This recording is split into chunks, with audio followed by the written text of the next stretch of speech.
부산에서의 충격적인 사건. 부산, 한국의 한적한 해안 도시로 바다와 도시가 어우러지는 아름다운 곳에서 전국을 경악하게 한 사건이 발생했다. 70세의 김지원 씨 가족은 도시 외곽의 오래된 전통 가옥에 거주하고 있었는데 이곳에서 10년 넘게 이어져 온 믿을 수 없는 이야기가 밝혀졌다. 주요 인물과 사건의 시작. 김지원 70세 씨는 평생 모든 고난과 역경을 묵묵히 견뎌 온 온화한 성격의 여성이다. 그녀는 부산 외곽의 고요한 전통 가옥에서 살고 있었다. 15년 전 남편이 세상을 떠난 후 그녀의 유일한 정신적 의지가 된 사람은 외아들 김민호 38세였다. 그러나 그 고요한 집의 겉모습과는 달리 가족의 삶은 전혀 평화롭지 않았다. 민호는 고등학교 시절 똑똑하고 우수했던 청년으로 많은 사람들에게 성공할 것으로 기대되었다. 그러나 대학에 진학한 후 그의 모습은 급격히 바뀌었다. 갑작스럽게 대학을 중퇴한 후 그는 폐쇄적인 성격으로 변하며 누구와도 소통하지 않았다. 처음엔 김지원 씨는 학업으로 인한 정신적 압박 때문이라고 생각하며 아들을 정성껏 돌보았다. 그러나 시간이 지나면서 점차 우려스러운 이상, 징후들이 드러났다. 민호는 성격이 거칠어졌고 통제 불가능한 분노 발작을 점점 더 자주 일으켰다. 그는 김지원 씨를 함부로 대하기 시작했고 그녀가 훈계할 때 가구를 부수는 일까지 발생했다. 암흑 같은 나날들 이후의 나날들은 지원 씨에게 끔찍할 정도로 어두웠다. 민호는 통제에 대한 집착으로 사로잡히기 시작했다. 그는 2층 자신의 공간에 아무도 들어오지 못하게 했고 마치 자신의 왕국처럼 봉쇄했다. 2층은 음침한 무덤처럼 어두웠으며 지원 씨는 이내 그곳에 발을 들이지 않는데 익숙해졌다. 민호는 그녀가 자신의 공간을 침범하려고 하면 끔찍한 결과를 초래할 것이라고 위협했다. 그럼에도 불구하고 지원 씨는 사랑과 인내심으로 아들이 변할 것이라 고집스럽게 믿었다. 그러나 현실은 그녀가 생각했던 것보다 훨씬 잔혹했다. 민호는 점점 폭력적으로 변했다. 그는 사소한 이유로 그녀를 자주 폭행했다. 어느 날 지원 씨가 부엌에서 그릇을 실수로 떨어뜨렸을 때 민호는 머리채를 잡아 거실로 끌어낸 후 귀가 몇 시간 동안 먹먹할 정도로 강하게 그녀를 때렸다. 폭행을 당할 때마다 지원 씨는 감히 도움을 청하지 못했다. 그녀는 이웃들에게 들킬까 두려워했고 무엇보다 아들을 영영 잃게 될까 두려웠다. 마지막 결정, 그러나 결국 한계에 도달하는 순간이 찾아왔다. 어느 추운 겨울밤, 민호는 저녁 식사가 마음에 들지 않는다는 이유로 그녀를 침대에서 끌어내 거실 바닥에 던졌다. 몸 전체에 퍼지는 통증과 함께 그녀의 시야는 점점 흐려졌다. 그 순간 지친 몸과는 달리 그녀의 마음은 결정을 내렸다. 다음 날 아침 멍든 얼굴로 손을 떨며 지역 의료센터를 찾아간 지원 씨는 생애 처음으로 간절히 도움을 요청했다. 그것은 그녀가 감당해야 했던 가장 고통스러운 결정이었다. 제발 도와주세요. 제 아들은 이제 통제할 수 없는 상태가 되었어요. 만약 치료받지 않는다면 저는 더 이상 버틸 수 없을 것 같아요. 그녀의 목소리는 떨렸고 눈에는 무력함과 공포가 가득했다. 충격적인 발견. 이 사건은 한 정신적으로 불안정한 아들을 정신병원에 데려가는 단순한 이야기로 끝날 것처럼 보였다. 하지만 지원 씨와 의료진이 그녀의 조용한 집에 들어가 민호를 치료하러 간 그날, 그들은 2층의 어두운 공간에 숨겨진 끔찍한 비밀이 서서히 드러나는 것을 목격하게 되었다. 그날 발견된 사실은 대한민국 전체를 경악하게 만들었다. 놀라운 발견. 추운 겨울 아침, 의료진과 시청 공무원들은 김지원 씨의 집으로 향하며 자신들이 곧 끔찍한 악몽 속으로 들어가게 될 거란 사실을 전혀 알지 못했다. 집에 첫 발을 들이자마자 그들은 이상하고 서늘하며 답답한 분위기를 느꼈다. 보이지 않는 무거운 무언가가 그들 모두를 짓누르는 듯한 기분이었다. 가족의 따뜻함으로 가득해야 할 집의 벽들은 이젠 오랜 시간 동안 감춰져 온 비밀로 인해 차가운 고립마저 느끼게 했다. 그들은 김지원 씨가 주로 생활하던 1층을 지나갔다. 집기들은 깔끔하게 정리되어 있었지만 벽에는 오래되어 벗겨진 흔적과 작은 균열들이 보여 마치 쇠락한 가족의 모습 같은 인상을 주었다. 1층은 꽤 평범해 보이는군요. 한 의료진이 조심스럽게 말했지만 그들의 시선이 2층으로 올라가는 계단으로 향하자 불길한 느낌이 더욱 짙어졌다. 2층은 민호가 자기만의 영토라며 봉쇄한 곳이었고 모든 것이 이상하리만큼 고요했다. 오로지 오래된 나무 바닥을 밟는 발소리만 희미하게 울려 퍼졌다. 그들이 계단을 오르려 하자 김지원 씨는 두려움에 떨며 따라오지 못했다. 그녀는 계단 밑에 주저앉아 두 손을 꽉 쥐고 마치 돌이킬 수 없는 결정을 앞둔 사람 같았다. 올라오지 않으셔도 돼요. 저희가 그를 데려가겠습니다. 한 직원이 안심시키려 했지만 김지원 씨는 흐느끼며 손을 떨고 제발 조심하세요. 그 애가 여러분을 다치게 하지 않게요. 라는 말을 반복했다. 민호의 방문은 안에서 단단히 잠겨 있었고 몇 차례 열어달라는 요청에도 응답이 없자 팀은 문을 부수기로 결정했다. 문이 열리자 그들 앞에는 끔찍할 정도로 어지럽혀진 광경이 펼쳐졌다. 방은 암흑에 휩싸여 있었고 희미하게 먼지가 낀 작은 탁상 등만 어둠 속에서 겨우 빛을 내고 있었다. 공기는 오랜 세월 썩어 문드러진 것 같은 악취로 가득했다.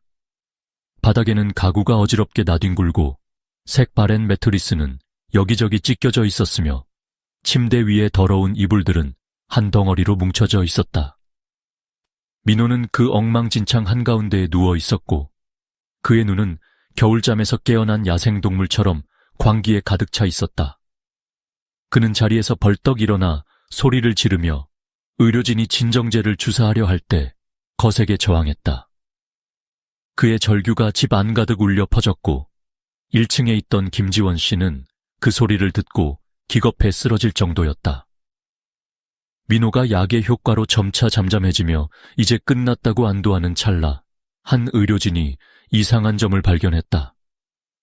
침대 이불 밑에 뭔가 움직이고 있어요. 한 남성이 놀란 목소리로 말하며 구겨진 커다란 이불 위에서 미세하게 움직이는 것을 지적했다. 처음엔 팀원들 모두 망설이며 민호가 몰래 기르는 작은 동물이라고 추정했다. 하지만 자세히 볼수록 그것은 훨씬 더 큰 존재의 움직임처럼 보였다. 한 의료진이 용기를 내어 이불을 재빨리 걷어냈다. 그 순간 모두가 경악하며 소리를 질렀다. 찢어진 이불 아래에는 뼈만 남을 정도로 앙상한 한 소녀가 웅크린 채 있었다. 초라하고 더러운 옷을 걸친 그녀의 몸은 작고 숨어들 듯 꾹 오므라져 있었고 그녀의 눈은 오랜 시간 견뎌온 불행을 반영하듯 공포로 가득했다. 그녀의 손목은 녹슨 쇠사슬로 침대에 단단히 묶여 있었다. 그녀의 몸에서는 오랜 세월 동안 이 어두운 방에 갇혀있던 흔적처럼 역한 냄새가 났다. 의료진 중 한 명은 뒷걸음치며 그녀를 가리키는 손을 떨었다. 사람이에요. 세상에 살아있는 사람이에요. 그는 더듬거리며 말했다. 그 소녀는 의료진의 손전등에서 나온 낯선 빛을 보며 울기 시작했다. 그녀의 입은 열렸지만 들리는 것은 끊어진 듯한 소리뿐이었다. 이 충격적인 발견에 의료진은 곧바로 그녀를 1층으로 데리고 내려가 응급조치를 시도했고 다른 한 명은 경찰에 즉시 신고하기 위해 달려갔다. 이 어두운 방에서 쇠사슬에 묶인 채로 나오면서 그녀는 서서히 자신의 정체를 밝혔다. 그 소녀는 바로 12년 전 전국적으로 떠들썩한 미제 실종 사건의 주인공인 오수진이었다. 이런 상태의 그녀를 발견한 사실은 단순한 정신과 치료 사건을 넘어 대한민국 역사상 가장 충격적인 발견 중 하나로 기록되었다. 오수진의 끔찍한 이야기. 김민호의 어두운 방에서 발견된 어린 소녀 오수진은 자신이 12년 동안 감금당했던 시간을 이야기하며 한국 사회에 큰 충격을 주었다. 처음 방에서 나와 병원에 이송됐을 때 수지는 혼란과 두려움 속에서 어느 것도 명확히 말할 수 없었다. 시간이 지나며 그녀의 심리가 안정되자 그녀의 단편적인 이야기가 하나씩 이어지며 끔찍한 진실의 그림이 완성되기 시작했다. 악몽의 시작 12년 전 겨울 오후, 당시 14세였던 수지는 학교 수업이 끝난 뒤 집으로 걸어가고 있었다. 거리는 조용했고 그녀는 멀리서 자신을 주시하고 있는 한 쌍의 음산한 눈길을 전혀 알아차리지 못했다. 김민호는 차를 몰고 방황하던 중 우연히 혼자 걸어가는 수진을 발견했다. 그녀의 맑고 순수한 외모는 그에게 병적인 소유욕을 자극했다. 갑작스레 차를 몰고 다가온 그는 수진이 반응하기도 전에 뒤에서 그녀를 붙잡아 입을 헝겊으로 막고 차 안으로 끌어들였다. 공포에 떠는 수진은 아무 말도 하지 못한 채 눈물만 흘리며 그가 방향을 돌려 익숙한 집으로 향하는 모습을 지켜볼 수밖에 없었다. 2층의 지옥 같은 삼집에 도착한 민호는 수진을 2층으로 끌고 갔다. 수진은 그제서야 자신이 다시는 정상적인 삶으로 돌아갈 수 없음을 깨달았다. 민호가 수진을 가둔 방은 차갑고 음침한 감옥과 다를 바 없었다. 그는 절대 소리를 내지 말라고 강요하며 자신이 어머니 김지원에게 들키지 않도록 해야 한다고 위협했다. 처음 며칠 동안 수진은 반항하며 누군가 자신을 들을 수 있기를 바라는 마음으로 소리를 질렀다. 하지만 그럴 때마다 민호는 폭력을 행사해 그녀에게 침묵하는 법을 가르쳤다. 손으로 때리고 막대기로 내리치며 심지어 전기 충격기를 사용하기도 했다. 그 방에서 수지는 소통이 완전히 금지되었다. 그녀는 민호가 허락할 때만 말을 할 수 있었고 자신이 풀려날 가능성을 묻거나 희망을 내비치려는 시도조차 잔혹한 폭행을 불러일으켰다. 신체적, 정신적 학대 수진을 완전히 통제하기 위해 민호는 그녀의 기본적인 필요조차 점점 줄였다. 하루 한 끼 먹기 힘든 소량의 음식은 그녀의 몸을 점점 쇠약하게 만들었다. 한 번은 배가 너무 고파 몰래 민호가 탁자 위에 두었던 빵을 먹었는데 그는 빗자루 손잡이로 그녀의 머리를 계속 때리고 무려 3일 동안 굶겼다. 뿐만 아니라 민호는 그녀를 오랜 감금 동안 비위생적인 상태에 머물도록 강요했다. 그는 가족의 화장실 사용을 금지하고 비닐봉투에 배변을 하도록 했다. 씻는 행위는 철저히 금지되었으며 12년 동안 그녀는 단 한 번만 씻을 수 있었다. 민호는 기괴한 목소리로 물을 사용하면 더 자유로워질 테니까 난 그걸 허락할 수 없어 라며 중얼거렸다. 오랜 기간 움직이지 않고 좁은 침대에 웅크린 자세로 지낸 수진의 몸은 점점 약해졌다. 다리 근육은 위축되었고 마지막으로 민호가 수진을 억지로 일으켜 세우려 했을 때 그녀의 다리는 체중을 지탱하지 못하고 떨렸다. 민호는 그녀를 경멸스럽게 바라보다가 그냥 내버려 두었다. 지속된 정신적 고문 민호는 수진에게 단순히 신체적으로만 학대하지 않았다. 그는 병적으로 수진의 정신을 조작하려는 시도를 계속했다. 그는 수진에게 자신을 주인님이라 부르며 복종하도록 강요했다. 또한 그녀에게 끊임없이 공포를 주입하며 만약 반항하면 더 끔찍한 일이 기다리고 있을 거라고 협박했다. 어느 날 수진을 더욱 통제하기 위해 민호는 인터넷에서 본 여러 잔혹한 살인사건에 대해 이야기하며 그녀도 그의 작품 중 하나가 될 수 있다고 경고했다. 이러한 정신적 압박은 점점 수진의 한계를 넘어섰고 그녀는 거의 무기력하고 감정이 없는 상태로 살아갔다. 무엇보다 그녀의 삶은 철저히 어둠 속에서 이루어졌다. 민호는 모든 창문을 천으로 덮어 빛이 들어오지 못하게 했고 하루 최대 1시간만 작은 탁상등을 사용할 수 있도록 허락했다. 그녀는 시간이 흐르는 것도 계절의 변화도 인지하지 못하게 되었다. 희망을 찾아보려는 절망적 시도 민호가 외출한 드문 시간 동안 수지는 아래층에서 김지원 씨가 하는 소리를 종종 들었지만 자신의 존재를 드러낼 소리는 내지 못했다. 어느 날 민호는 화가 나서 이렇게 말했다.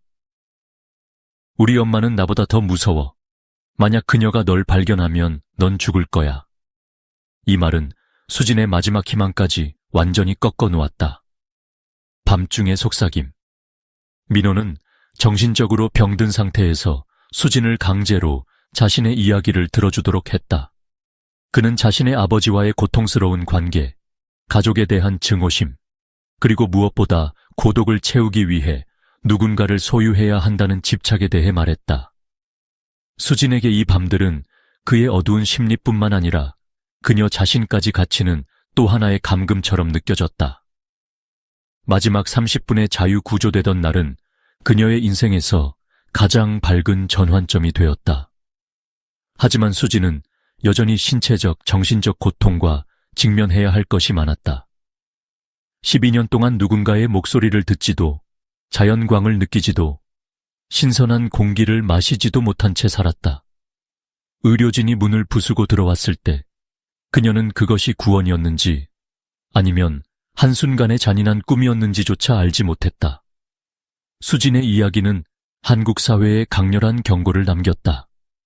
이는 겉보기에 평화로워 보이는 가족들 내에 숨겨진 어둠을 드러낼 뿐만 아니라 사람들이 주의를 기울이지 못하고 지나쳐간 신호들이 얼마나 큰 비극으로 이어질 수 있는지를 보여준다. 길어진 감금의 시간, 어두운 방 안에서 김민회에게 발견된 소녀 오수진은 자신이 12년 동안 감금당했던 이야기를 통해 한국 사회를 충격에 빠뜨렸다. 처음 방에서 나와 병원으로 이송된 순간 그녀는 혼란과 두려움 속에서 아무 말도 명확히 할 수 없었다. 시간이 지나면서 심리가 안정되자 그녀의 단편적인 이야기가 이어져 끔찍한 현실의 그림이 점차 완성되기 시작했다. 악몽의 시작 12년 전 겨울 오후. 당시 14세였던 수지는 학교 수업을 마치고 집으로 걸어가는 길이었다. 거리는 한산했고 그녀는 멀리서 자신을 주시하고 있는 무언가 섬뜩한 눈길을 전혀 알지 못했다. 차를 몰고 방황하던 김민호는 우연히 혼자 걸어가는 수진을 발견했다. 그녀의 순수하고 맑은 외모는 그의 병적인 소유욕을 자극했다. 갑작스럽게 차를 몰고 다가온 민호는 수진이 반응하기도 전에 뒤에서 그녀를 붙잡아 입을 헝겊으로 막고 차 안으로 끌어들였다. 공포에 질린 수진은 그저 눈물만 흘리며 민호가 차를 돌려 익숙한 집으로 향하는 모습을 지켜볼 수밖에 없었다. 2층 지옥의 3집에 도착한 민호는 수진을 2층으로 끌고 갔다. 수진은 그제서야 자신이 다시는 평범한 삶으로 돌아갈 수 없음을 인지했다. 민호가 그녀를 가둔 방은 차갑고 음울한 감옥과 다를 바 없었다. 그는 절대 소리를 내지 말라고 위협하며 만약 어머니 김지원에게 들키기라도 하면 끔찍한 결과를 초래할 것이라고 말했다. 처음 며칠 동안 수지는 외치며 누군가 그녀를 들을 수 있기를 바랐다. 하지만 그럴 때마다 민호는 폭력을 행사했다. 손으로 때리고 막대기로 내리치며 심지어 전기 충격기를 사용하기도 했다. 그 방에서 수지는 완전히 고립되었다. 그녀는 민호가 허락할 때에만 말을 할 수 있었고 그가 들으려 하지 않는 말을 하려 하면 잔혹한 폭력에 시달려야 했다. 신체적, 정신적 학대 민호는 수진을 철저히 통제하기 위해 그녀의 기본적인 필요조차 점점 줄였다. 하루 한 끼도 되지 않는 소량의 음식은 그녀의 몸을 점점 쇠약하게 했다. 한 번은 허기를 참지 못하고 민호의 탁자에서 빵을 몰래 먹었을 때 그는 빗자루 손잡이로 그녀의 머리를 내리치며 3일 동안 굶겼다. 그뿐만 아니라 민호는 그녀를 최소한의 위생 상태로 남겨두었다. 민호는 가족의 화장실 사용을 금지시키고 비닐봉투를 이용하도록 강요했다. 샤워는 철저히 금지되었고 12년 동안 오직 한 번만 씻을 수 있었다. 민호는 물을 사용하게 하면 너는 더 자유로워지고 나는 그것을 허락할 수 없다며 기괴하게 중얼거렸다. 움직임조차 제한된 채 방의 좁은 침대에 웅크린 수진의 근육은 점점 위축되었고 몸은 쇠약했다. 마지막으로 민호가 억지로 그녀를 일으키려 했을 때 그녀의 다리는 자신을 지탱하지 못하며 떨렸다. 민호는 경멸스러운 눈빛으로 그녀를 내려다보더니 다시 내버려 두었다. 지속된 심리적 고문. 민호는 신체적 학대에 그치지 않고 병적으로 수진을 심리적으로 조종했다. 그는 그녀에게 자신을 주인님이라고 부르게 했으며 반항하면 더 끔찍한 일이 벌어질 것이라고 협박하며 공포를 지속적으로 주입했다. 어느 날 민호는 수진을 더욱 통제하기 위해 인터넷에서 본 잔혹한 살인 사건들을 이야기하며 그녀도 그의 작품 중 하나가 될 수 있음을 암시했다. 이러한 심리적 압박은 점점 수진을 절망의 끝으로 밀어넣었다. 그녀는 더 이상 감정을 느낄 수 없는 상태로 살아갔다. 특히 수진의 삶은 철저히 어둠 속에서 이루어졌다. 민호는 모든 창문을 천으로 덮어 빛이 전혀 들어오지 못하게 했고 하루 최대 1시간만 작은 탁상등을 허용했다. 수진은 시간의 흐름과 계절의 변화를 전혀 인지할 수 없게 되었다. 희망을 향한 절망적인 시도, 가끔 민호가 외출한 시간 동안 수진은 아래층 김지원 씨의 발걸음 소리를 들을 수 있었지만 자신의 존재를 드러낼 엄두는 내지 못했다. 민호는 화를 내며 우리 엄마가 나보다 더 무서울 거야. 네가 있다는 걸 알게 되면 넌 죽는 거야 라고 말했다.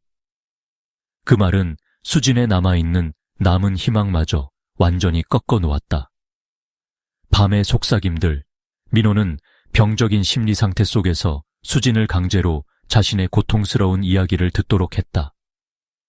그는 아버지와의 불화, 가족에 대한 증오, 그리고 무엇보다 고독을 채우기 위해 누군가를 소유해야겠다는 집착에 대해 이야기했다. 수진에게 있어 이런 밤들은 단지 민호의 어두운 심리뿐만 아니라 그녀 자신의 절망을 가중시키는 또 다른 감금이었다. 마지막 30분의 자유 구조되던 순간은 수진의 인생을 바꿔놓는 계기가 되었다. 하지만 그녀는 여전히 몸과 마음의 고통과 싸워야 했다.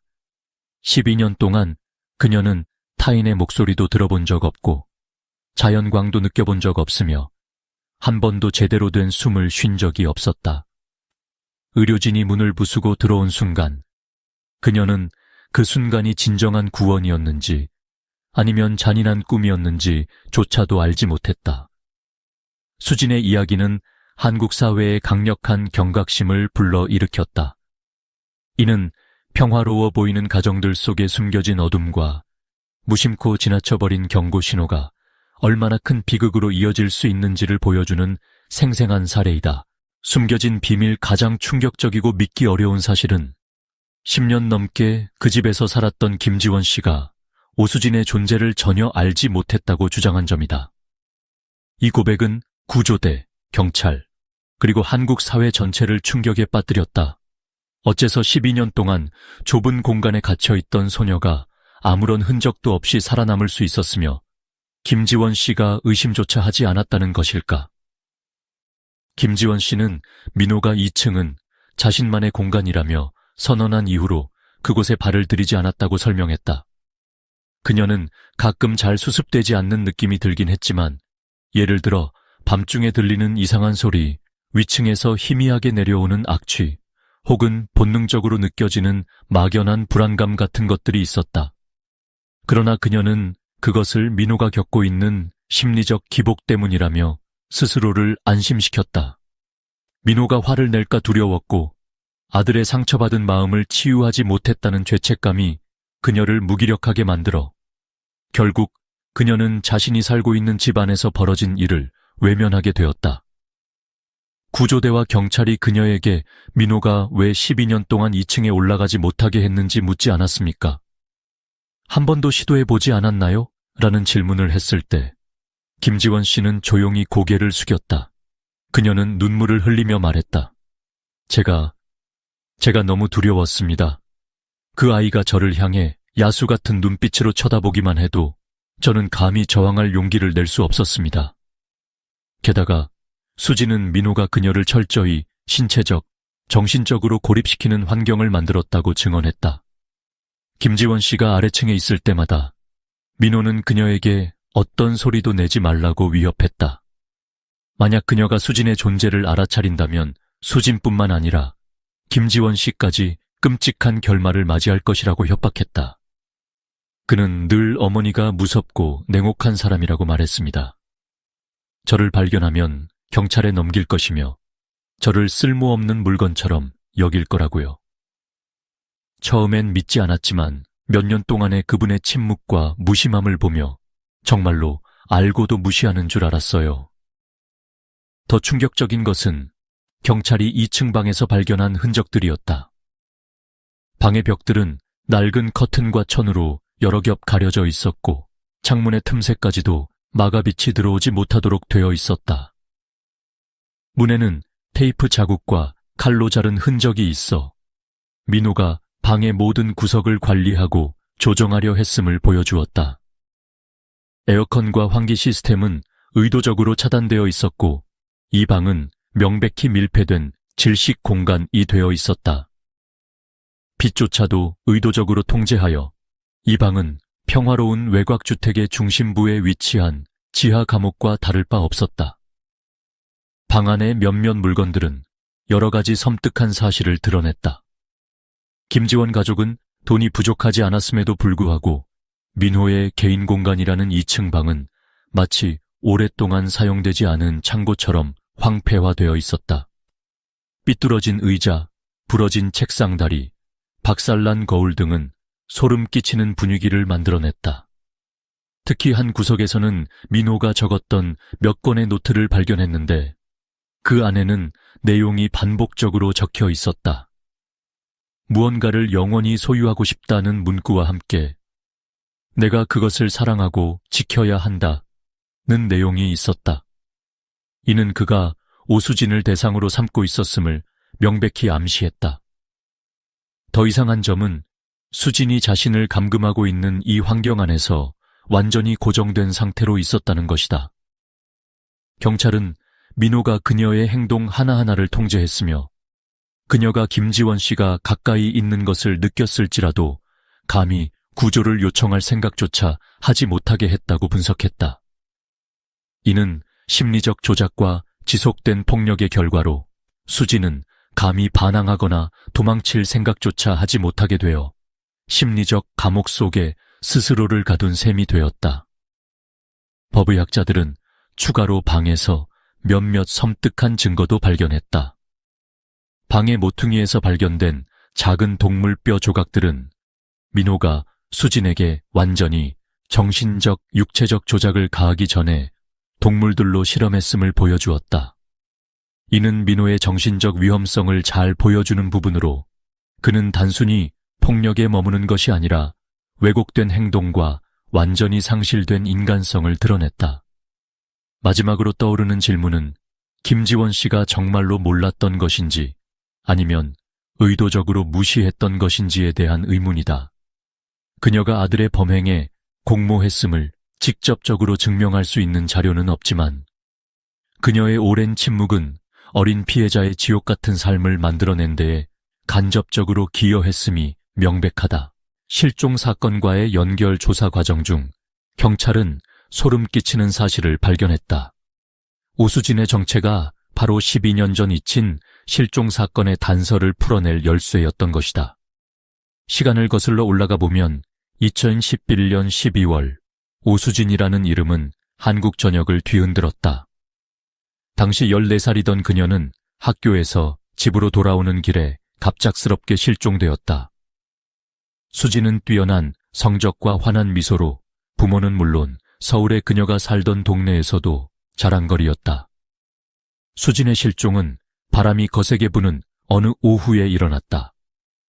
그녀는 평소보다 일찍 수업을 마치고 집에서 3블록 떨어진 버스 정류장에서 마지막으로 목격되었다.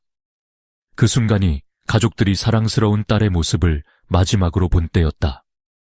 수진이 저녁 식사 시간이 되어도 집에 돌아오지 않자 가족들은 처음에는 그녀가 동아리 활동 때문에 늦을 거라고 생각했다. 하지만 시간이 흘러도 전화기가 연결되지 않고 아무런 메시지나 단서도 없는 상황에서 걱정은 곧 공포로 바뀌었다. 그날 밤 긴급 수색이 즉시 시작되었다. 이웃, 친구들, 그리고 교사들까지 수십 명이 참여해 근처의 모든 골목, 공원, 기차역을 샅샅이 뒤졌다. 얼마 지나지 않아 서울 경찰이 사건에 전력을 다했고 다양한 수사 방법이 동원되었다. 하지만 결정적인 단서는 전혀 나오지 않았다. 버스 정류장 근처 오래된 감시 카메라에는 수진이 실종되던 시간대에 검은색 차량 한 대가 희미하게 포착되었지만 화질이 너무 나빠 차량 번호판이나 운전자를 식별할 수는 없었다. 수진의 가족은 점차 희망을 잃어갔다.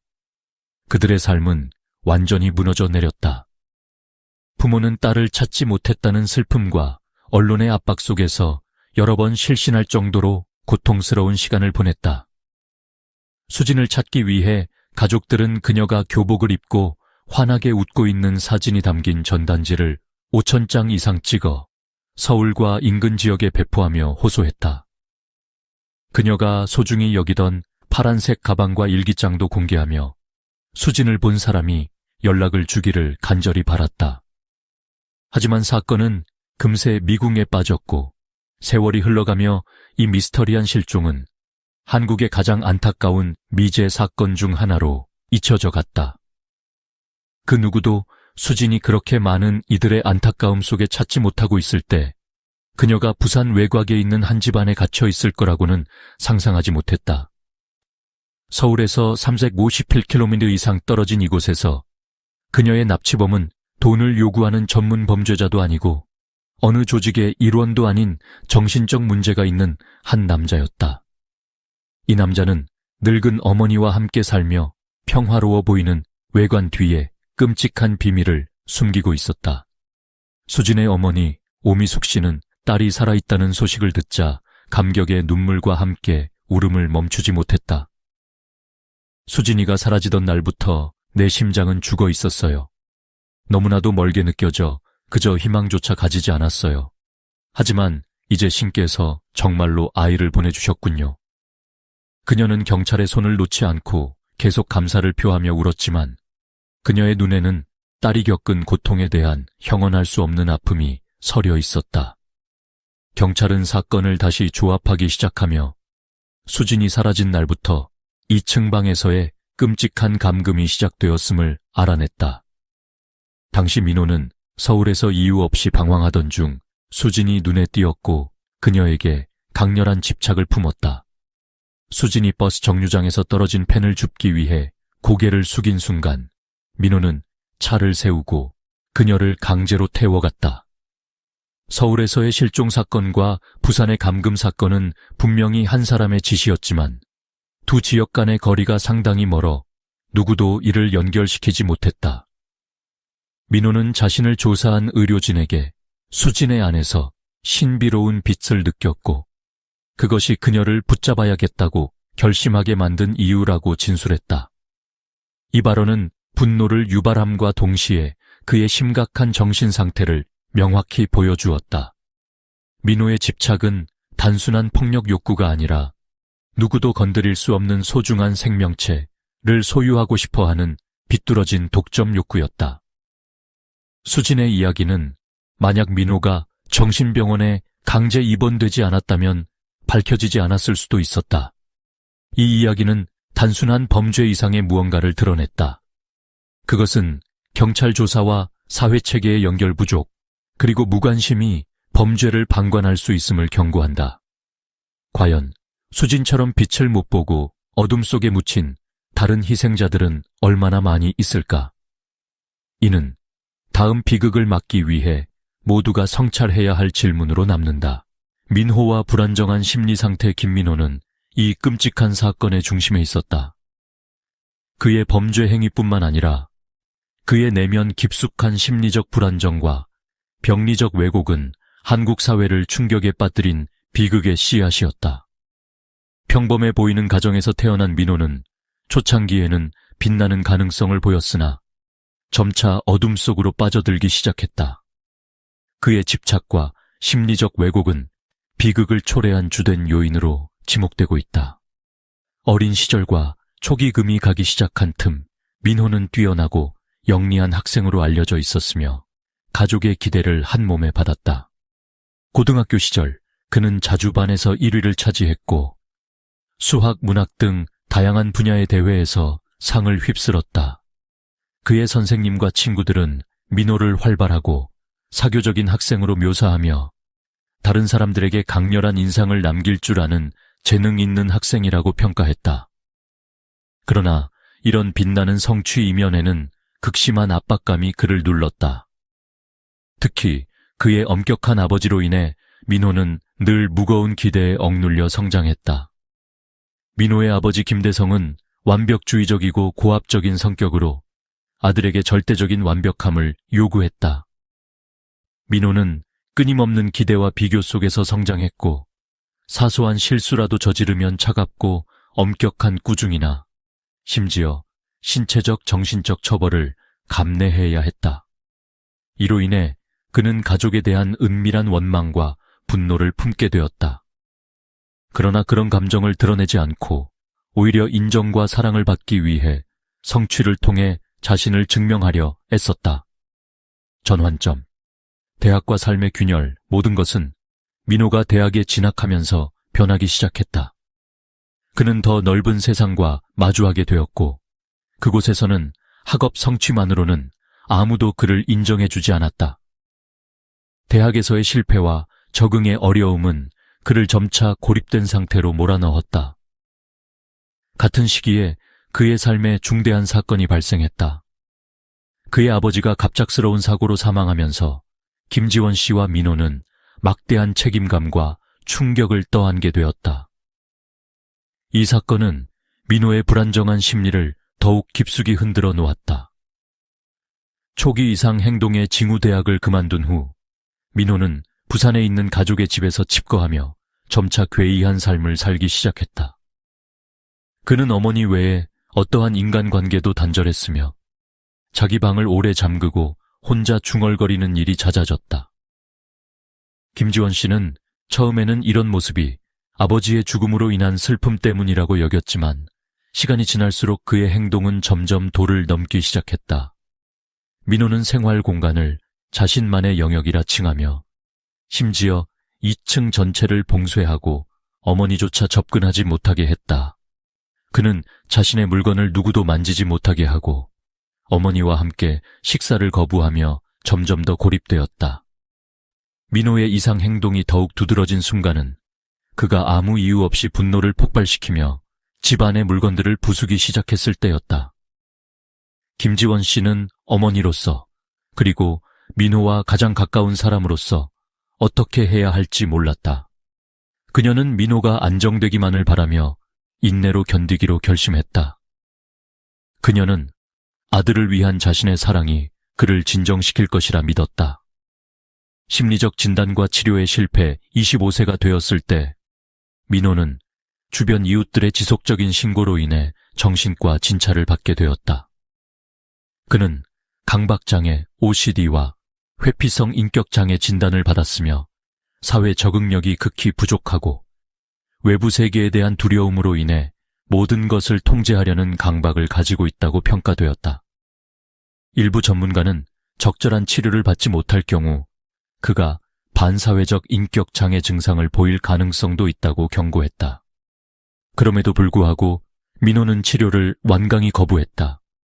그는 불과 2주 만에 약 복용을 중단하고 어머니에게 자신의 인생에 누구의 도움도 필요하지 않다고 선언했다. 이후 몇 년 동안 그는 점점 더 세상과 단절되어 마치 집안에 머무는 유령과도 같은 존재가 되었다. 소유에 대한 집착과 왜곡된 욕망 민호의 생활 방식은 그의 병적인 심리를 점차 드러내기 시작했다. 그의 가장 큰 두려움 중 하나는 버림받는 것이었다. 아버지의 죽음은 그를 극도의 외로움 상태로 몰아넣었다. 하지만 무엇보다도 그는 자신이 완벽하게 소유하고 통제할 수 있는 하나의 대상을 갈망했다.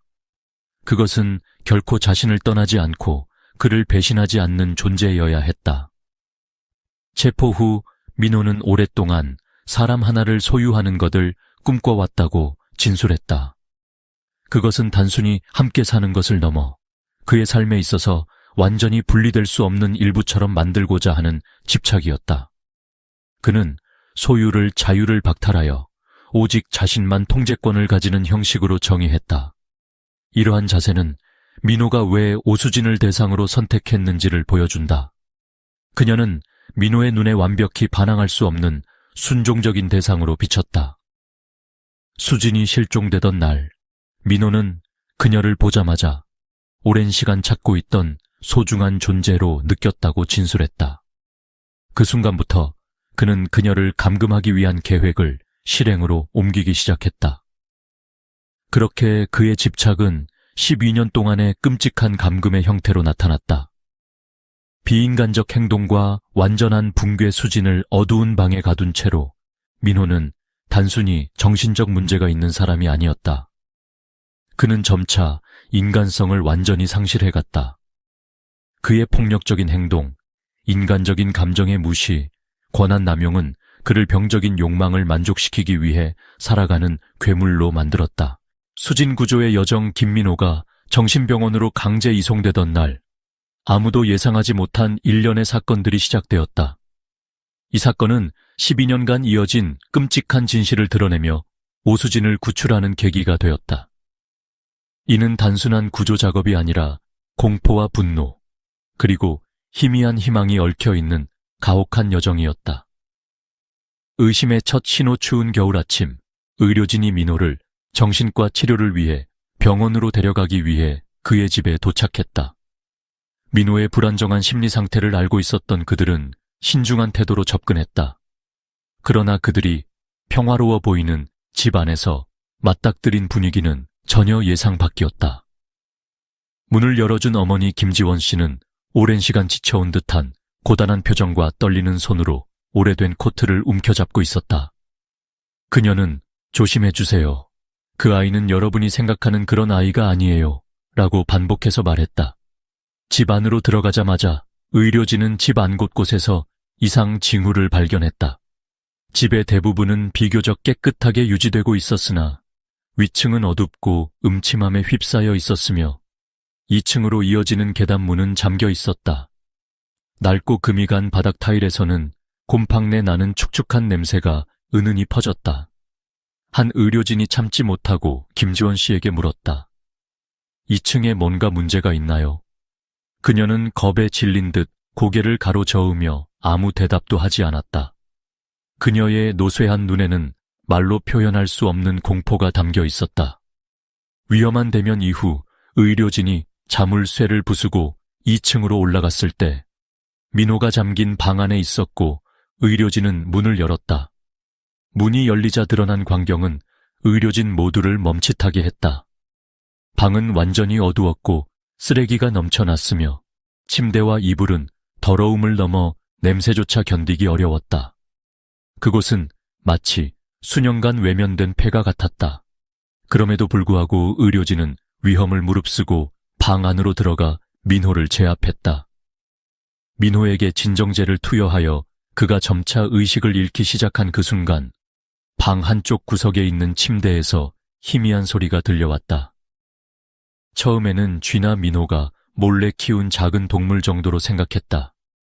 그러나 손전등이 이불 사이를 비췄을 때 그들은 섬뜩한 모습과 마주하게 되었다. 그곳엔 살가죽만 남은 앙상한 인물이 웅크리고 있었다. 저건 사람이에요. 세상에 여기에 사람이 살고 있었다고요. 한 의료진이 소리쳤다. 이 젊은 여성은 바로 12년 전 실종된 오수진으로 그녀는 그곳에서 숱한 고통을 견디며 살아남아 있었다. 구조의 순간 의료진이 다가가 수진의 상태를 확인했을 때 그녀는 녹슨 철사로 침대에 묶여 있었다. 그녀는 제대로 설 수도 없었으며 다리는 근육 없이 말라붙었고 손목에는 심한 멍이 든 채 눈빛은 초점을 잃은 상태였다. 팀 내 가장 젊은 여성 의사는 무릎을 꿇고 수진의 두려움 가득한 얼굴에 흐른 눈물을 조심스럽게 닦아주었다. 그녀는 속삭이듯 말했다. 더는 두려워하지 마세요. 이젠 우리가 함께 할 거예요. 민호가 약물로 인해 잠든 상태였지만 그저 그의 존재만으로도 수진을 비롯한 구조팀 모두를 긴장하게 했다. 의료진은 수진에게 더 불안을 주지 않도록 조심스러운 태도로 다가갔으며 그녀가 더는 민호의 위협 속에 있지 않다고 확신한 후 경찰을 호출했다. 어둠의 감옥을 벗어나며 수진을 그곳에서 데리고 나오는 여정은 물리적, 심리적 모든 면에서 쉽지 않았다. 그녀를 계단 아래로 내려오려 할 때 족쇄의 쇠소리가 차가운 공기를 가르며 모두를 더욱 숙연하게 만들었다. 그러나 가장 어려웠던 도전은 그녀의 연약한 몸이 아닌 12년 동안 계속된 심리적 고통이었다. 수진의 눈에는 오랜 시간 어둠 속의 삶이 새겨져 있었기에 밝은 햇살이 비치자 그녀는 놀라 비명을 지르며 빛을 막으려 손을 올렸다. 세상의 빛은 그녀에게 낯설고 무서운 것이었다. 약 3시간 동안 의료진은 그녀에게 수액을 투여하며 호흡을 안정시키려 애썼고 적당히 안정을 취한 후에야 차량에 태울 수 있었다. 들것 위에 누워 어렴풋이 깨어난 수진은 마른 입술로 희미하게 말했다. 나 아직 살아있나요? 그 한마디는 그곳에 있던 모든 사람들의 눈에 눈물을 맺히게 했다. 구조의 끝, 그리고 새로운 시작 구조 차량이 떠날 때 현장에서 이를 지켜보던 경찰과 의료진의 표정은 충격과 안도감으로 뒤섞여 있었다. 12년간 어둠에 묻혀있던 한 생명이 빛을 마주하게 된 순간이었다. 하지만 이는 수진에게서 빼앗긴 12년의 상처를 치유해 나갈 기나긴 여정의 시작일 뿐이었다. 그녀가 잃었던 삶과 다시 연결될 수 있도록 많은 이들의 마음과 지원이 필요했다. 여론의 반응 오수진의 이야기가 세상에 드러나자 대한민국 전체는 충격과 믿을 수 없는 경악에 빠졌다. 언론, 소셜미디어, 그리고 지역사회의 여론은 물론 모두가 분노와 슬픔으로 들끓었다. 이 사건은 결코 진정되지 않을 불씨를 피워 올리며 사회적 책임, 인간의 윤리, 그리고 법률 제도와 정신건강관리체계의 허점에 대한 광범위한 논의를 불러일으켰다. 초기의 충격 오수진 구조 소식이 처음 보도되었을 때 한국 사회는 거의 이 사건이 현실임을 믿을 수 없었다. 어떻게 12년 동안 이런 끔찍한 일이 아무도 모르는 채 이루어질 수 있었을까라는 질문이 뉴스와 포럼을 도배했다. 오수진이 부산 외곽의 평범한 가정집에서 감금된 사실은 주민들에게 큰 공포감을 주었으며 현대사회 한복판에서 이와 같은 어둠이 얼마나 더 존재할까라는 짐작을 낳게 했다. 저녁 뉴스에서는 오수진이 갇혀있던 그 어두운 방의 영상과 더럽혀진 침대, 녹슨 족쇄, 두려움과 피로에 질린 얼굴을 상세히 공개했다. 시청자들은 그 장면에 경악과 트라우마를 느꼈고 일부는 병원에서 수진이 처음으로 한 말인 빛을 다시 볼 수 있다고 생각하지 못했어요 라는 고백에 눈물을 터뜨렸다. 민호에 대한 분노의 파도 민호는 단 한순간에 모든 사람들의 분노의 대상이 되었다. 그의 비인간적인 만행에 대해 사람들은 최악의 처벌을 요구하기 시작했다. 소셜미디어에서는 수천 개의 댓글이 분노로 넘쳤고 그의 처형을 공개적으로 요구하는 이들도 있었다. 어떤 사람들은 그를 괴물이라 부르며 주요 신문사들은 그를 집안에 어둠을 가둔 괴물이라고 표현하며 혐오감을 드러냈다. 특히 많은 사람들은 민호의 어머니인 김지원 씨를 강하게 비판했다. 그녀의 12년간의 침묵은 대중들이 쉽게 납득할 수 없는 부분이었다. 그녀가 수진의 존재를 몰랐다고 주장했지만 대중들은 이 주장을 받아들이기 어려워했다. 어떻게 아들이 2층을 잠그고 이상한 행동을 반복하는데도 아무 의심도 하지 않을 수 있었을까? 그녀는 무엇을 하고 있었던 것인가? 바로 위층에서 지역 지옥이 일어나고 있었을 때 말이다. 라며 많은 이들이 목소리를 높였다. 여론은 김지원 씨를 공범으로 비난하는 의견과 그녀 역시 아들의 피해자이며 공포 속에서 아무것도 할 수 없었던 비참한 존재로 여기는 의견으로 갈라졌다.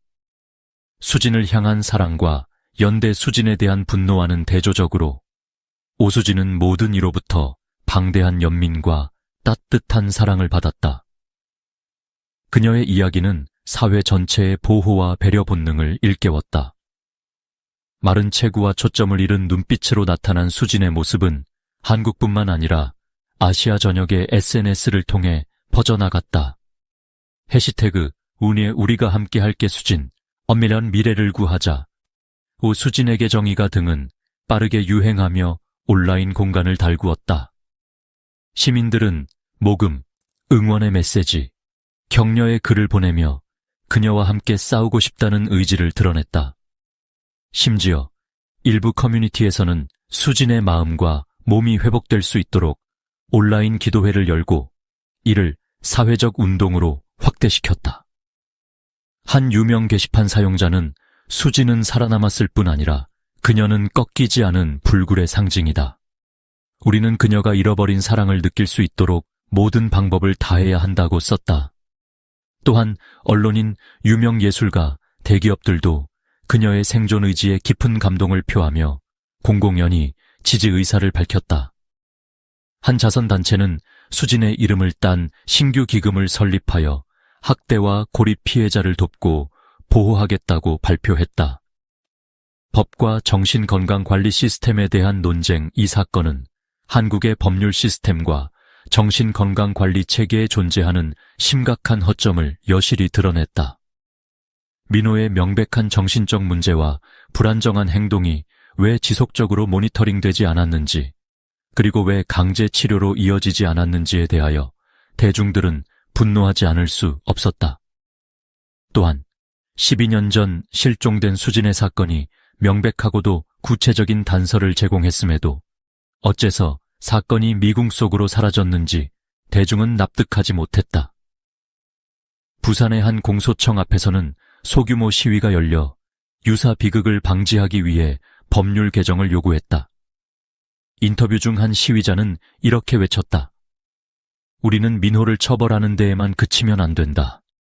어둠 속에서 또 다른 누군가가 쳐들어오지 않도록 이 시스템 전체를 개선해야 한다.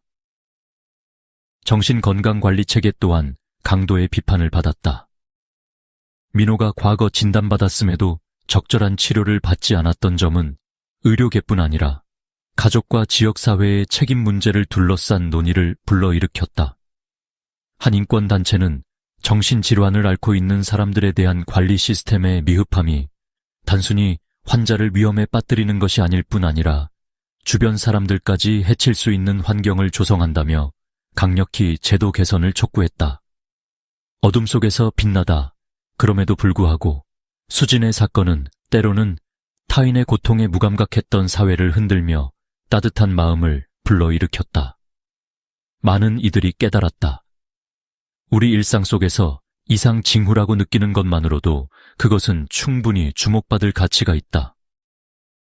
이는 누군가의 생명을 구하고 또 다른 비극을 막을 수 있는 작지만 중요한 첫발이 될 수 있다. 수진의 이야기는 정의, 책임, 그리고 무엇보다도 사람에 대한 관심이 사회를 어떻게 변화시킬 수 있는지에 대한 경고이자 희망으로 남았다. 기소와 재판 오수진의 구조 후 그녀가 겪은 끔찍한 고통과 김민호의 믿기 힘든 범죄 행위는 곧 전국적인 관심과 분노의 중심이 되었다. 한국 전체가 이번 재판을 지켜보며 그것을 극도로 중요하고 치열한 사건으로 여겼다. 이는 단순히 12년 동안 지옥을 경험한 소녀에게 정의를 되찾아주는 여정일 뿐 아니라 암흑 속에 숨어있던 악마를 직면할 기회이자 사회의 방치와 시스템적 허점을 폭로하는 일이기도 했다. 재판 준비 김민호는 구조 직후 즉시 체포되었다. 경찰이 그의 범죄를 밝혀내며 자세히 파헤치자 10년 넘게 감춰져 있던 진실이 세상에 드러났다. 처음에 민호는 조사를 전혀 협조하지 않았다. 그는 경찰서 조사에서도 침묵을 지키며 나는 그녀를 돌보고 싶었을 뿐이다. 또는 그녀는 내 세계의 빛이었다. 같은 기괴한 말을 반복했다. 이러한 태도는 대중의 분노를 더욱 부추겼고 일부 네티즌들은 그가 어떤 재판도 없이 바로 처형되어야 한다고 주장하며 분노를 표출했다. 사회적 압박이 거세지며 검찰은 긴급 조사에 착수했다. 검찰은 변호사와 정신과 의사, 법의학 전문가 등 최고 수준의 팀을 구성해 민호의 범죄를 입증할 증거를 철저히 수집했다. 오수진이 감금되었던 방은 법적 증거가 집약된 장소가 되었다. 녹슨 족쇄, 낡고 부서진 침대, 민호가 작성한 광적인 일기장, 그리고 긴 시간 동안 쌓인 폭력의 흔적이 고스란히 남아 있었다. 각각의 물건들은 민호가 희생자에게 12년 동안 가한 잔혹한 행위들을 고발했다. 특히 민호가 쓴 수많은 노트는 사람들을 전율케 했다. 반복적으로 쓰여진 집착적인 문장은 민호가 오수진을 독립된 인간으로 보지 않고 자신이 창조해낸 완전한 소유물로만 바라보았음을 보여주었다. 이는 그의 왜곡된 심리를 설명하는 가장 강력한 증거로 작용했다. 그러나 동시에 민호가 자신의 행동에 대한 법적 책임을 질 만큼 충분히 제정신인지 아니면 인식 능력 상실로 법적 책임을 회피할 가능성인지에 대한 논란이 대두되었다. 대중의 가장 큰 두려움은 민호가 정신병을 이유로 처벌을 피할 수 있다는 점이었다. 재판 개정 부산에서 열린 본격적인 재판의 첫날, 수백 명이 법원 앞에 모여들었다. 언론과 대중을 비롯해 각지에서 온 사람들까지 모두가 다양한 플래카드를 들고 사건에 관심을 표명했다. 이 사회에 괴물은 설 자리가 없다. 또는 사형만이 유일하게 마땅한 결말이다. 라는 문구가 적힌 배너들이 눈길을 끌었다. 분노한 대중의 열기 때문에 경찰은 법원 주변 경비를 대폭 강화해야 했다. 재판장에 들어선 김민호는 초췌한 모습으로 머리는 헝클어진 채 텅 빈 눈빛으로 나타났다. 그는 법정에서도 아무런 감정을 드러내지 않았다. 반면 구석에 있던 오수진은 심리치료 지원팀의 도움 덕분에 최대한 침착하려 했었지만 여전히 약함과 불안이 역력했다. 민호가 말한 첫 진술은 모두를 경악시켰다. 그는 말했다. 왜 사람들이 나를 괴물로 보는지 모르겠다. 나는 그녀를 바깥 세계에서 구한 것이다. 그녀를 사랑으로 보호하고 싶었다. 이 말은 수진에게 다시금 소름을 돋게 했으며 재판장은 고요한 분노로 깊게 가라앉았다. 치열한 논쟁 재판은 곧 병리에 대한 논란 중심으로 돌아갔다. 민호가 정신질환의 이유로 사형을 면할 자격이 있는지 아니면 그의 행동이 법률상 가장 중한 형벌을 받을 정도로 의도적이었는지가 쟁점이 되었다. 민호의 변호인들은 그가 분열성 정신질환이 극심해 자신을 제어하지 못했다고 주장하며 그의 생명을 유지시켜야 한다고 호소했다. 그러나 검찰 측은 민호의 행동이 철저히 계획적이며 자신의 잘못을 인지할 능력을 가지고 있었다고 반박했다. 검찰은 민호가 의도적으로 은폐된 세계를 구축하고 희생자를 가두고 통제했으면서도 어머니와 주변 사람들에게 절대적으로 그 증거를 노출하지 않았다는 점에서 그의 의도성과 계산을 강조했다. 만약 우리가 이런 인간에게도 도피처를 허락한다면 사회는 정신병에 가면 뒤에 숨은 괴물들이 활개칠 신호를 보낼 것이다. 라는 검찰의 강경한 발언은 대중에게 깊은 인상을 남겼다. 최종 판결 한 달간의 격렬한 재판 끝에 법원은 마침내 결론을 내렸다. 증거와 여론의 압박 속에서 재판부는 김민호에게 징역 30년형을 선고했다. 대중이 기대했던 사형은 아니었지만 이는 무거운 처벌로 여겨졌다. 재판부는 민호가 실제로 정신질환의 흔적이 있었음을 인정했으나 그의 행동이 잘못임을 인지할 수 있을 만큼의 정신적 능력을 가지고 있었다고 판단했다. 이 판결은 대중 사이에서 의견이 갈렸다. 많은 사람들은 30년형이 수진이 겪은 12년간의 고통에 비하면 부족하다고 느꼈지만 일부는 법률과 윤리가 충돌하는 가운데 나온 합리적인 결론이라고 보았다. 수진의 가족은 판결에 완벽히 만족하지는 않았으나 결과적으로 어느 정도는 정의가 실행되었다고 감사의 마음을 표했다. 재판의 여파 김민호가 감옥으로 이송된 뒤에도 사건에 대한 논의는 방송, 기사, 인터넷 포럼을 통해 계속해서 이루어졌다. 이는 단순히 한 개인의 삶이 파괴된 이야기가 아니라 우리 사회가 주목해야 할 경고였다. 민호 같은 괴물을 막는 것은 당연히 중요하지만 동시에 수진처럼 어둠에 갇혀 누구도 알지 못하는 희생자를 더 이상 만들지 않는 것이야말로 더 중요한 과제로 떠올랐다. 수진의 삶 재건하기 12년간 어둠과 절망 속에서 살아온 후 오수진이 구조된 그날은 그녀의 삶뿐만 아니라 한국 사회 전체를 뒤흔든 중대한 전환점이 되었다. 그러나 그녀 앞에 놓인 길은 결코 순탄하지 않았다. 비록 어두운 방에서 벗어났지만 그녀가 떠안고 있는 정신적, 신체적 상처들은 여전히 과거의 고통을 상기시키고 있었다. 구출 이후의 삶은 그녀 스스로를 다시 세우고 고통과 마주하며 새로운 희망을 찾는 여정이었다.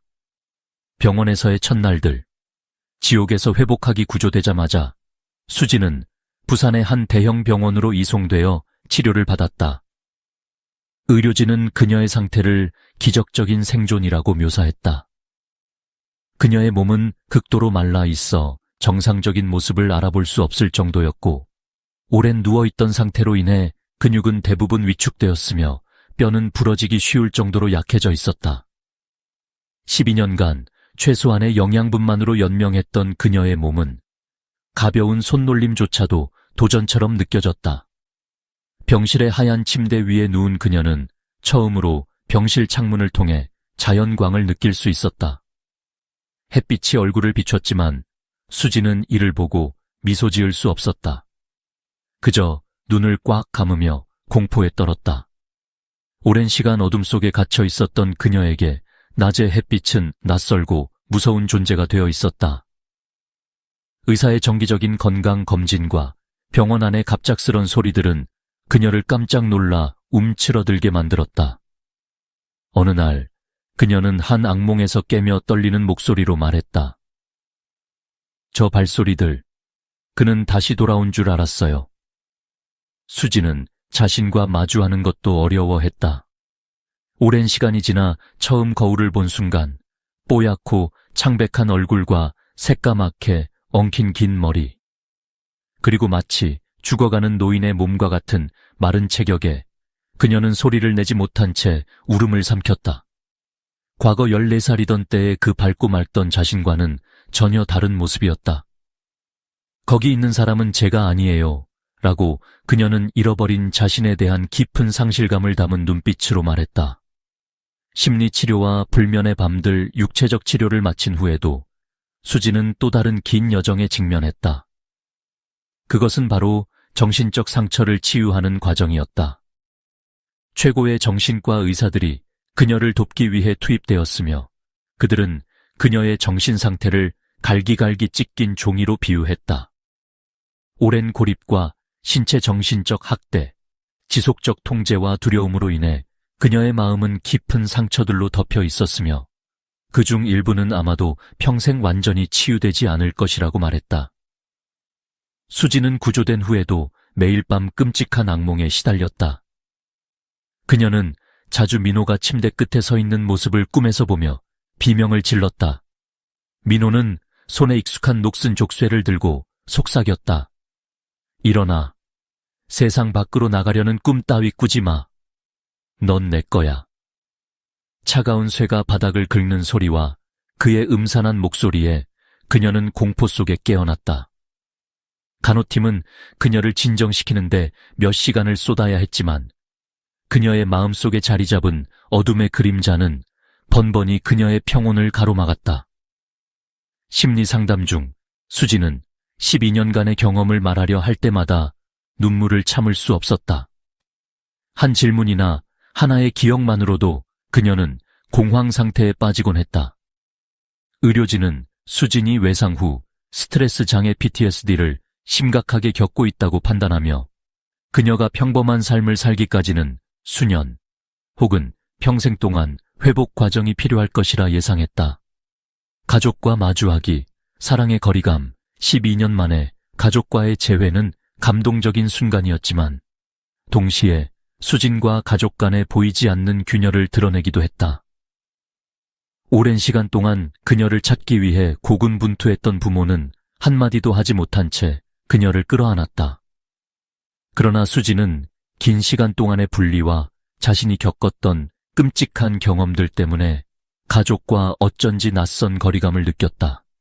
그녀는 어느 날 치료 중 부모에게 이렇게 말했다. 엄마 아빠를 사랑해요. 하지만 어디서부터 다시 시작해야 할지 모르겠어요. 수진이 돌아온 세계는 14살 당시 그녀가 살던 세상과 완전히 달랐다. 친구들은 모두 성장하여 직장 생활을 하고 가족을 이루었지만 수진은 고통스러운 시간 속에 여전히 갇혀 있었다. 그녀는 가족과 함께 찍은 과거의 사진을 볼 때마다 어린 시절의 순수하고 맑은 미소를 떠올리며 결국 우리가 잃어버린 것은 다시 찾을 수 없다는 걸 알게 됐어요. 라고 눈물 젖은 모습으로 말했다.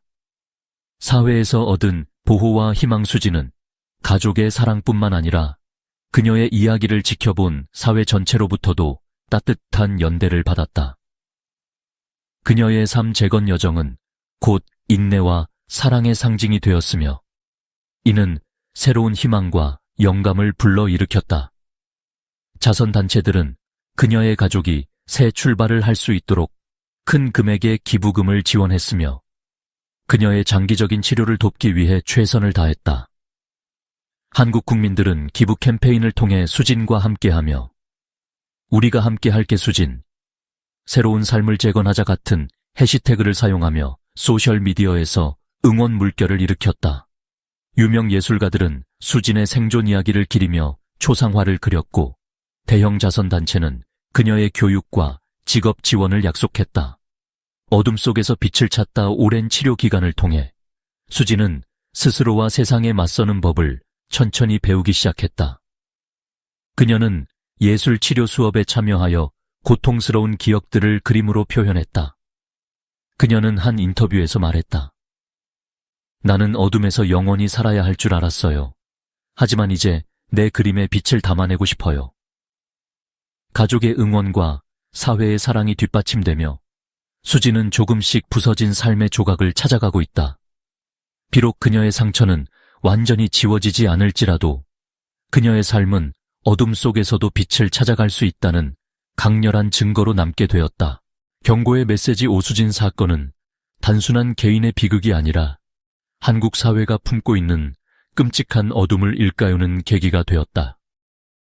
이는 개인의 악행을 드러내는 것을 넘어 사회 관리 시스템의 허점, 공동체의 무관심과 방조, 그리고 우리 곁에 함께 살아가지만 잊혀진 이들로 인해 발생하는 잠재적 위험을 비추는 거울과도 같았다.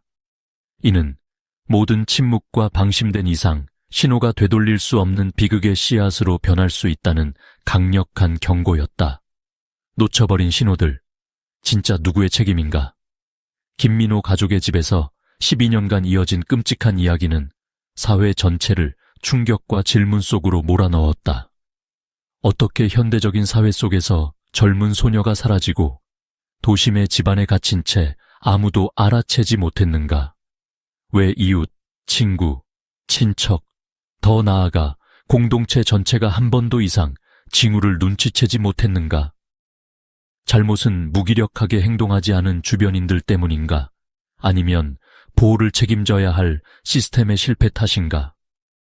어두운 방에서 들려오던 이상한 소리들, 김민호의 기괴한 행동들, 그리고 어머니 김지원 씨의 불가사의한 침묵, 이 모든 것은 경고를 보내는 강력한 신호였다.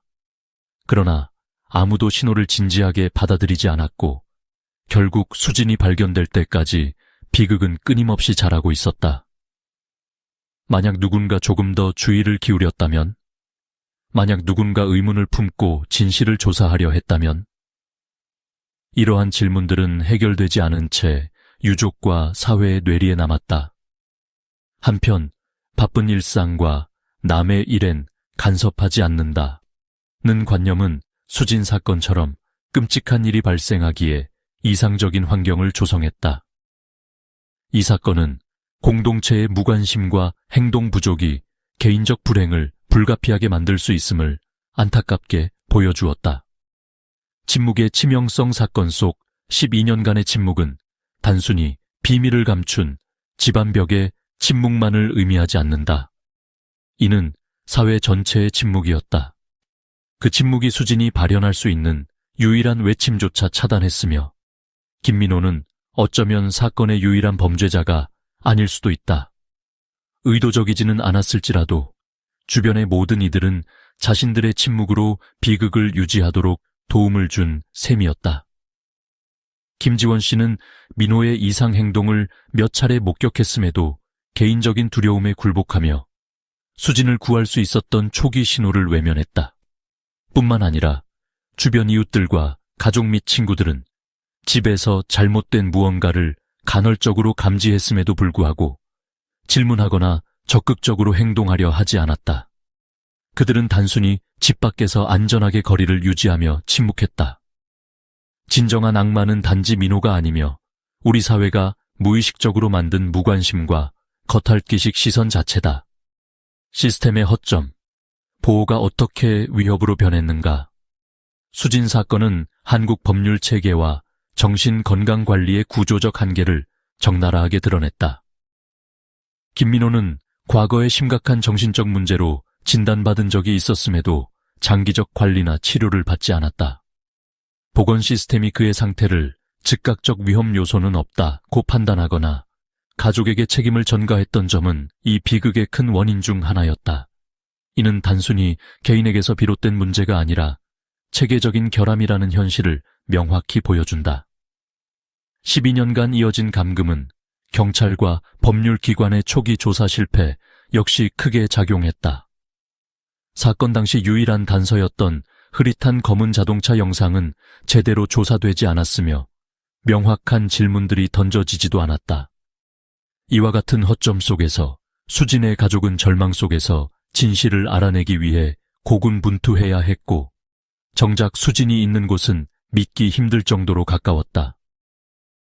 관찰과 관심에 대한 교훈. 수진 사건은 우리가 일상 속에서 접하는 모든 신호가 얼마나 중요한지를 다시금 알려주는 강력한 메시지다. 단순히 여기 문제가 있지 않을까라는 물음 하나만으로도 비극은 충분히 막을 수 있다. 이상한 소리를 들었을 때 신고하거나 누군가의 부재가 의문스러울 때 주변과 논의하는 행위 하나로도 생명을 살릴 수 있다는 사실이 새삼 강조되었다. 수진의 이야기는 대형 비극도 사소한 일상적 행동 하나로 예방할 수 있음을 증명한다. 그러나 이는 단순히 개인의 관심 문제에 국한되지 않는다. 강력한 의료 시스템, 명확한 보호 체계, 그리고 비정상적인 신호에 즉각 반응하는 민첩한 공동체가 필요한 문제다. 이러한 개선이 이루어지지 않는 한 또 다른 수진이 어둠 속으로 사라질 가능성은 언제든 현실화될 수 있다. 사회에서 되찾은 온기수진의 사건은 투명한 진실과 함께 사회적 연대와 책임의식을 더욱 강화했다. 그녀의 이야기로 촉발된 대중의 정의 요구와 지원하려는 수많은 손길은 비록 지연되었지만 사회가 여전히 치유할 능력을 가지고 있음을 증명했다. 결론, 사회의 거울이 된 사건. 수진 사건이 던지는 교훈은 한 나라에 국한되지 않고 전 세계로 울려 퍼졌다. 이는 더 이상 개인이나 특정 사회의 문제가 아니라 인간 내면의 어두운 측면에 맞서는 공동체의 책임에 대한 이야기다. 더 나은 사회는 단순히 법과 규칙만으로 이루어지지 않는다. 각각의 개인이 사랑과 관심을 행동의 기반으로 삼을 때 진정